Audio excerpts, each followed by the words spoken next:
So, what's up sa inyo mga ate at kuya? Ako nga pala si Kuya Len at nagbabalik na naman tayo dito sa Arise Crossover.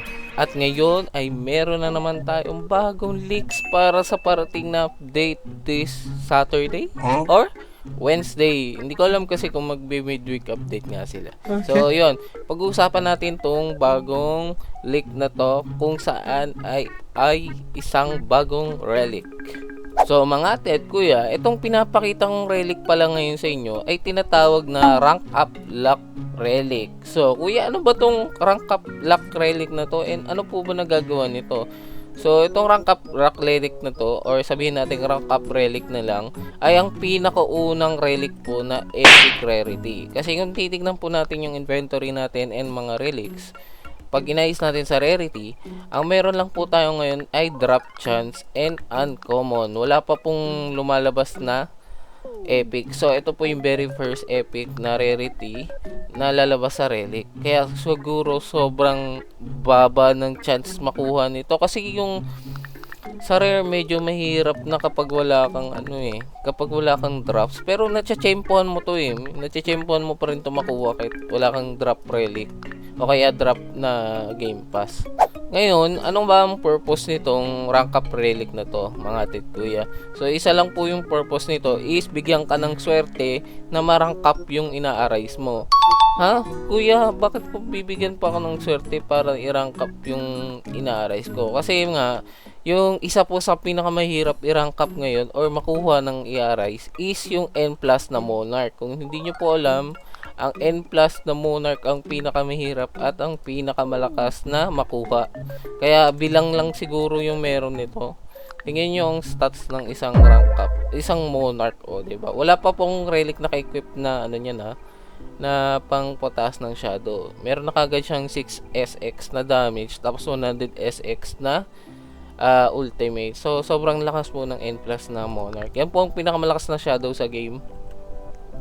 Kuya, paano ba makuha tong N plus Monarch na to? Saan ba to nakukuha? Ang N plus Monarch po ay nag-i-spawn lang sa dalawang lugar. First one is yung Infernal na pagdating nyo po ng floor 30, meron na pong chance na mag-spawn ng Monarch. Chance lang po yun, di po guaranteed na laging may Monarch. Then, may chance kang i-arise siya, siyempre. Nag-i-spawn po siya ng tatlong rank, G, N, tsaka N plus. So, yun, tsatsambahan nyo pa yung N plus doon.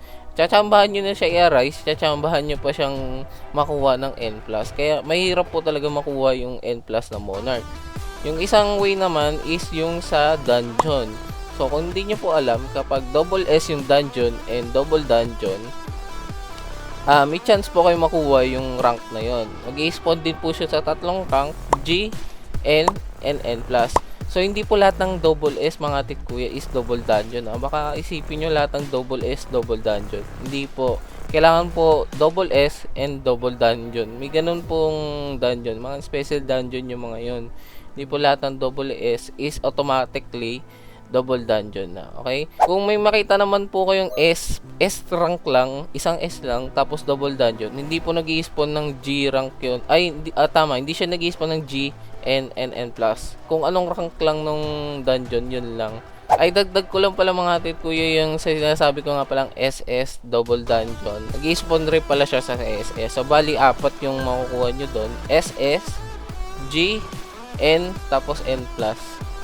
So, paano ba nagana tong bagong relic na to, Kuya Len? Buti na tanong nyo. Kasi, ngayon, buti na lang, nasa server ako ni Blast. Isa sa mga officer ko sa guild. Papakita ko sa inyo kung paano ba siya nagana, okay? Kahit wala pa ako, pero papakita ko sa inyo kung paano siya gagana. Normally, normally, diba kapag mag-a-arise tayo ng snow, ang ini-equip natin is arise lock. Arise lock, bakit po? Para ma-arise natin yung snow.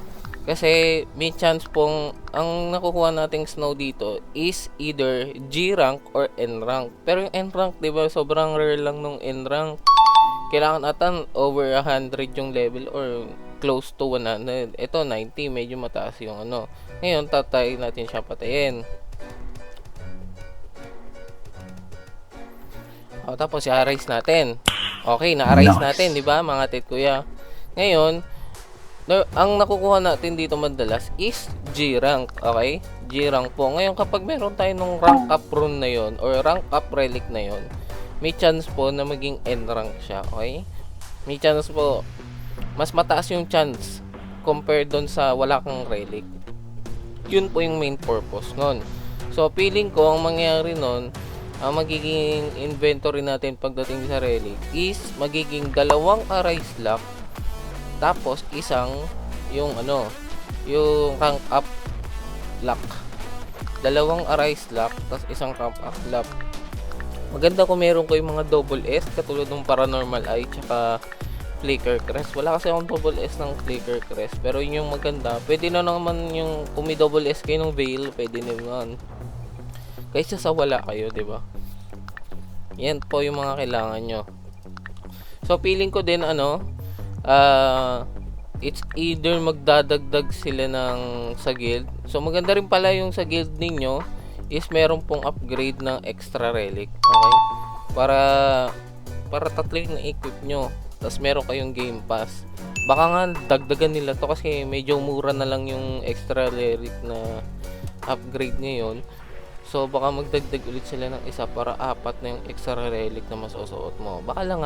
Yun lang yung tingin ko. So hanggang doon lang yung video natin ngayon mga atit kuya. Actually, pwede naman. Siguro pakita ko na rin sa inyo. Natapos ko na kasi yung mga quest dito sa sa special quest. Kaso hindi ko po sila maklaim kasi nga ang laki pala ng EXP nito, 30k. Ito po yung mga reward kung gusto nyo makita. Ito yung sa Dedo Island. Okay, kita nyo? Ang daming boost, tigda 2, tapos ang laki ng EXP. Tapos ito yung sa Winter Raid. Tigda 3 boost. Tsaka madami na namang tickets, tsaka EXP. So hindi ko sila maklaim kasi puno po ako ng dust, okay? Kaya baka bukas ko na lang sila i-claim. Mag-uubos muna ako ng dust ngayon. Tignan naman yung weapon ko. Kaka-upgrade ko nga lang. Kailangan ko na naman kasi nga, ang dami kong dust mga atit kuya. Yung weapon ko din, grabe mga dust. May loot aspect, sharpness 8, loot 4, borpal 5. Diba? Dami ng enchant. Yun. So, hanggang dito lang tayo mga atit kuya. I hope na may natutunan kayo about dito sa bagong parating na relic na to. Ready lang kayo kasi maganda tong relic na to. Magagamit nyo to para sa mga iba pang NPC or mga mobs na pwedeng ma-arise ng may upgraded rank. Okay? So yun, hanggang dito lang tayo mga atit kuya. Huwag nyo pong kakalimutan mag-like and subscribe. And i-hit na po yung notification bell para updated po kayo sa mga next video natin. Okay? Ingat po kayo palagi and God bless po sa inyo. Paalam!